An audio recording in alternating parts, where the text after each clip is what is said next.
This is entitled Yom Yerushalayim, reconciling the Six-Day War and the 7th of October. As I record this on May 26, 2025, we are still feeling the collective trauma of October 7th. Yet suddenly, colliding with that trauma is the amazing miracles of the Six-Day War. And Yom Yerushalayim is dedicated to that great event. Now, of course, we all remember the euphoria afterwards, but it's fair to say that there was much dread before. I was only a kid at the time, but I'm sure we've all watched documentaries and how they were digging graves. They were expecting the worst, contemplating an attack simultaneously by Syria, Jordan, and Egypt.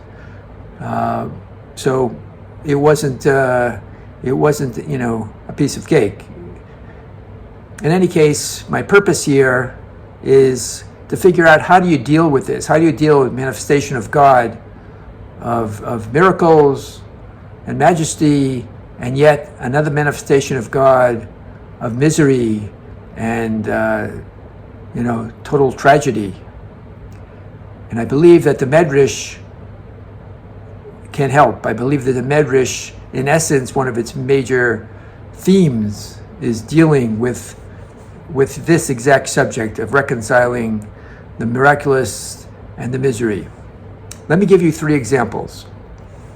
The first example comes from a Medrash talking about how God discovered Avram, or how Avram discovered God. It's very strange in the Torah. Suddenly Avram comes on the scene, God is talking to him, and we don't know what his credentials are. How did he have any relationship with God? I mean, Moshe, he grew up in the palace, and then he went out and saved his brethren, and he put his lot with them. He had to run for his life. Okay, we understand he's got the street creds, why he was elected to the position to help God free the Jewish people. Who is Avram? We don't know anything about him.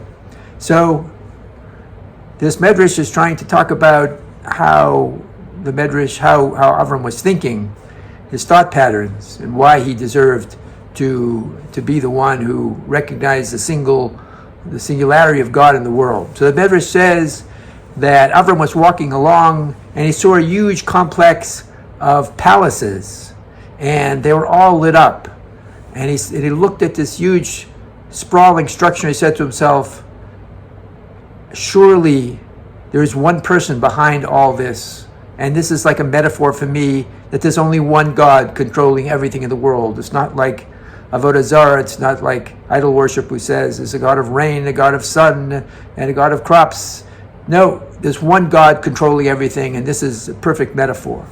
And lo and behold, according to this Medrash, God came out and introduced himself, and revealed himself to Avram. Now the interesting thing about the Medrash is that there's another way to read the very same story, and it's a very dark and different way. It's the very same words. Avram is going along and he sees this sprawling palace, but in Hebrew it said Ra'a biracha dolekes. So in the first interpretation I gave you, it was all lit up, but dolekes also means on fire. So in this scenario, he was walking along and he saw this huge sprawling complex of palaces, and it was all in flames. And Avram said to himself, I know there's only one God, but when I see that this destruction and misery, I think to myself, it can't be. Maybe God is not involved in this aspect of life. Maybe God is only goodness. But no, Hashem came out and introduced himself. In other words, you put these two together, as you often do in the Medrash. There's not contradictory opinions, it's one opinion. And Avram understood the whole range of God.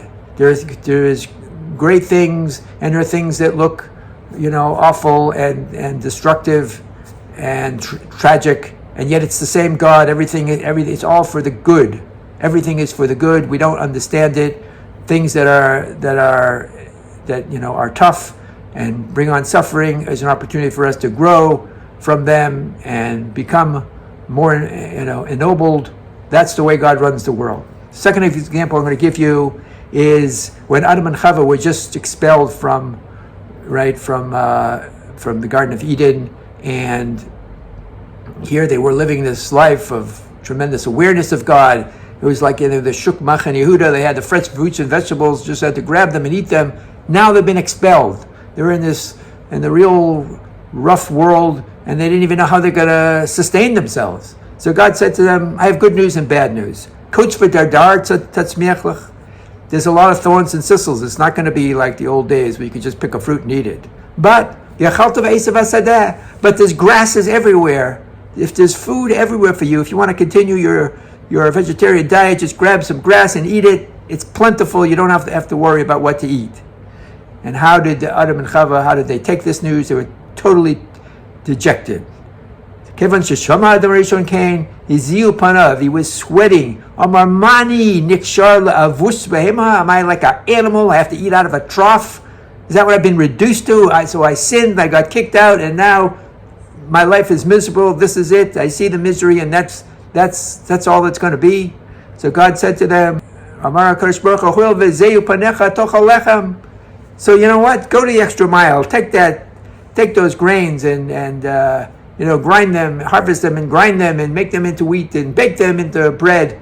That's an ennobling food that animals can't do. So bring yourself back up, raise yourself by the bootstraps and become noble again. Now, of course, when you read this message, you realize the whole thing was a setup. God wanted to find a way to say to Adam, yes, you've seen the tragedy, but now there's goodness also. And I want you to, so I'm giving you this terrible news because I know how you're going to react. And I know that when I give you another suggestion, you're going to take it and you're going to actually make the bread. And you're going to make a more complicated food. And you're not going to live like an animal. And so you're going to see the goodness of God, and you're going to see the other side. You saw the tragedy, now you're going to see the goodness. It's the same God, that's the way life works. You learn from your past, and now you can raise yourself up, and you can see all the goodness that I'm bestowing upon you. The last example I want to give you is two amazingly powerful words from the story of Yehuda and Tamar. You all know the story that after Yehuda's wife died, he was depressed. He had already had his first two sons die, who they were married to Tamar, and he promised Tamar that the third son, when he grows up, she would marry him, but he'd never had any intention to do it. She was sitting, sitting Shiva basically in her house, and she realized, I need to be part of this great family, so she dressed herself up like a prostitute, and then she disappeared. He wasn't able to pay her, and lo and behold, she eventually got pregnant, and it was ruled that she, did an act of prostitution while she was supposed to be waiting in Yehuda's house for the third son to grow up. And so they took her out to trial. They were going to give her the ultimate punishment of death, and she didn't let on that it was Yehuda. She only said to Yehuda two words, Hakerna. Do you recognize this? Do you recognize this staff? Do you recognize this signet ring? This is the person with whom I got pregnant. Now, I'm not going to give you away. If you want to throw me in the fire, go ahead. But Hakerna rang in Yehuda's ears. Because why? Because that was the same exact words he used when he fooled his father, when they sold Yosef into slavery and they wanted to cover up. So they shafted a goat and they dipped the ketonat pasim, the coat of many colors, in the blood, and said to Jacob, do you recognize this? Hakerna? So the Medrash has a very beautiful take. It says, Hakerna et boracha.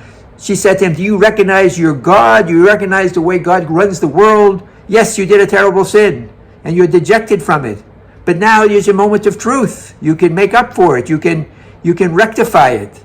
You can come clean. You can admit in front of all these people that I'm the one that had relations with her. And that's exactly what Yehuda did. And because he admitted this, what was his reward? All the kings came from Judah. The Melech HaMashiach comes from Yehuda. He became the leader of the family, even though he wasn't the firstborn, all because he admitted he took something which was tragic and he elevated it, and he seized the moment, and now he saw only goodness coming from it, and he took the lessons and he learned from them. And so I go back to my original question: how do we reconcile October 7th and the 6-Day War? It's God manifesting himself in two different ways, and we have to see that there's always good in everything, and we don't understand these terrible tragedies, but good will come from it.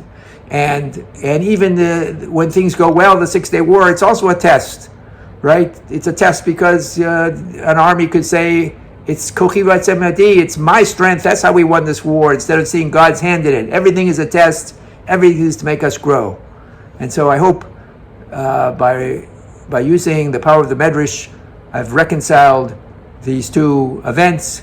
And so that's really what Tamar was saying. Yes, you've seen October 7th, there will be 6-day war. There will be that kind of miracles again. In fact, there have been with the Iranian missiles and all that. Chag Sameach, happy Yom Yerushalayim.